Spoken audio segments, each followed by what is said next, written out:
Hello. അപ്പോൾ ഞാൻ live ചെയ്യുന്ന സമയത്ത് എന്നോട് കുറച്ച് പേര് എന്നോട് ചോദിച്ചിട്ടുണ്ട്, ബോയ്സും ഗേൾസും എൻ്റെ അടുത്ത് ചോദിക്കാറുണ്ട്.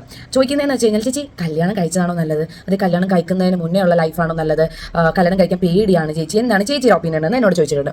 സത്യം പറഞ്ഞു കഴിഞ്ഞാൽ ആൻസർ ഇല്ലാത്ത ഒരു ക്വസ്റ്റൻ ആണ് അതെന്ന് പറഞ്ഞു കഴിഞ്ഞാൽ. ഓരോരുത്തർക്കും ഓരോരോ ആൻസേഴ്സ് ആയിരിക്കും. ഇപ്പോൾ എന്നോട് ചോദിക്കുവാണെങ്കിൽ ഞാൻ പറയും അതെ കല്യാണം കഴിക്കുന്നതാണ് നല്ലതെന്ന് പറയും. ഈ സെയിം ആൻസർ വേറൊരാളുടെ നിന്ന് കിട്ടണം എന്നില്ല. കാര്യം എന്ന് വെച്ച് കഴിഞ്ഞാൽ പലർക്ക് പല സാഹചര്യങ്ങളാണ്, പലർക്ക് പല സ്റ്റോറി ആയിരിക്കും. ചിലർക്ക് നല്ല സ്റ്റോറി പറയാനുണ്ടാവും, ചിലർക്ക് കല്യാണം എന്ന് പറയുന്നതേ ഒരു ഭീകര നിറഞ്ഞ കാര്യമാണെന്ന് പറയേണ്ടി വരും. ഒന്നുകിൽ പാർട്ണറായിരിക്കും പ്രശ്നം, ഇല്ലെങ്കിൽ പാർട്ണറുടെ അമ്മയായിരിക്കും, അല്ലെങ്കിൽ അച്ഛനായിരിക്കും, വീട്ടിൻ്റെ സാഹചര്യമായിരിക്കും. അങ്ങനെ പല കാര്യങ്ങളുണ്ട്. ഇപ്പം എന്നോട് പറയുകയാണെങ്കിൽ ഞാൻ പറയും എനിക്ക് ഏറ്റവും ബെസ്റ്റ് എന്ന് പറഞ്ഞു കഴിഞ്ഞാൽ ആഫ്റ്റർ മാരേജ് ആണ്.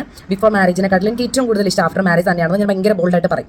അതെൻ്റെ സിറ്റുവേഷൻ അങ്ങനെ ആയതുകൊണ്ടാണ്. ചില ആൾക്കാർ കുതിരിച്ച് പറയും അയ്യോ കല്യാണം ഒരിക്കലും കഴിക്കരുത് എന്നൊക്കെ ചില ആൾക്കാർ പറയുന്നത് ഞാൻ കേട്ടിട്ടുണ്ട്. കാര്യം എൻ്റെ കല്യാണത്തിന് തൊട്ട് മുന്നേ എന്നോട് കുറേ പേര് പറഞ്ഞിട്ടുണ്ട് കല്യാണം കഴിക്കാതിരിക്കുന്നതാണ് നല്ലത്, കല്യാണം കഴിച്ച് കഴിഞ്ഞാൽ അത് വേറൊരു ലൈഫാണ് എന്നൊക്കെ പറഞ്ഞിട്ടുണ്ട്. മേ ബി നമുക്ക് റെസ്പോൺസിബിലിറ്റീസ് കൂടുമായിരിക്കും. അത് ഓഫ് കോഴ്സ് റെസ്പോൺസിബിലിറ്റീസ് നമ്മൾ കൂടും. കുറേ കാര്യങ്ങൾ നമ്മൾ മുമ്പത്തെ പോലെ ആയിരിക്കത്തില്ല. പിന്നെ ആകുമ്പോഴത്തേക്ക് നമ്മൾ കുറേ കാര്യങ്ങൾ നമ്മൾ പഠിക്കും.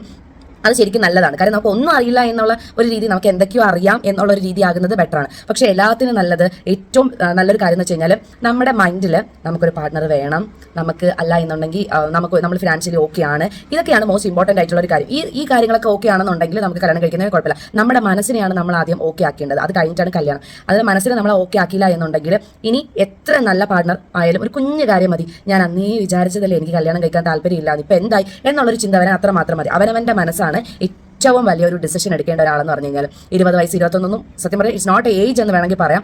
ഒരു നമ്മുടെ മനസ്സിൽ എപ്പോഴും തോന്നും അപ്പോഴാണ് റൈറ്റ് ആയിട്ട് നമുക്ക് കല്യാണം കഴിക്കാൻ ഒരു പ്രായം എന്ന് പറയുന്നത്. അല്ലാണ്ട് ഇന്ന പ്രായമുണ്ട് കല്യാണത്തിന് എന്നൊന്നും ഞാൻ ഒരിക്കലും പറയത്തില്ല. ഓക്കെ.